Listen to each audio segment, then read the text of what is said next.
Shri MA. Baby CPM general secretary സ്ഥാനത്തേക്ക്. പിണറായി വിജയനും കുടുംബവും അസ്വസ്ഥതയിലേക്കോ? ശ്രീ പിണറായി വിജയന്റെ ധനസംബന്ധിയായ ഇടപാടുകളെ പാർട്ടി സംരക്ഷിക്കാനുണ്ടാകുമെന്ന ധൈര്യമാണ് ചോർന്നില്ലാതെയാകുന്നത്. മുൻപ് ശ്രീ പിണറായി വിജയൻ ശ്രീ എം.എ. ബേബിക്കെതിരെ നിലപാടെടുത്തതും അദ്ദേഹത്തിന്റെ പിന്നിൽ നിന്നും രാഷ്ട്രീയപരമായി ഇല്ലാതാക്കാൻ നോക്കിയതുമൊന്നും എം.എ. ബേബി മറന്നിരിക്കാൻ വഴിയില്ല. കണക്കുകൾ തീർക്കാൻ തന്നെയാകും എം.എ. ബേബി നോക്കുക. ഇനിയൊരു തവണ കൂടി പിണറായി വിജയൻ മത്സരിക്കാൻ അവസരം പാർട്ടി കൊടുക്കാനിടയില്ല.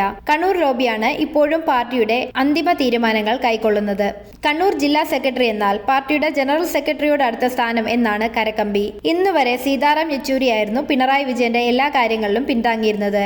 എന്നാൽ ഇനി അത് നടക്കില്ല. കേരളത്തിൽ ജനിച്ച് രാഷ്ട്രീയം പഠിച്ച് കേരളത്തിൽ വിദ്യാഭ്യാസ മന്ത്രിയായിരുന്ന, അതായത് VS മന്ത്രിസഭാ ക്യാബിനറ്റിൽ സേവനമനുഷ്ഠിച്ച ശ്രീ എം.എ. ബേബി പിണറായിക്കൊത്ത എതിരാളി തന്നെയാണ്. CPM ഒന്ന് പുതുക്കി പണിയാനാകും എം.എ. ബേബി ശ്രമിക്കുക. സമകാലിക രാഷ്ട്രീയ സാഹചര്യത്തിൽ കോൺഗ്രസുമായി ഒത്തുപോകേണ്ടതിന്റെ ആവശ്യകത ശ്രീ എം.എ. ബേബി മനസ്സിലാക്കാനാണ് സാധ്യത.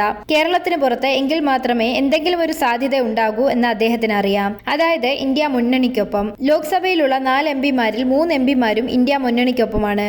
തമിഴ്നാട്ടിലെ ദിണ്ടിഗലിൽ നിന്നുള്ള MPമാർ ആകട്ടെ, രാജസ്ഥാനിലെ സിക്കാർ ലോക്സഭയിൽ നിന്നുള്ള MP ആകട്ടെ CPM ടിക്കറ്റിൽ നിന്നും ജയിച്ച ഇന്ത്യ മുന്നണിക്കൊപ്പം പ്രവർത്തിക്കുന്നവരാണ്.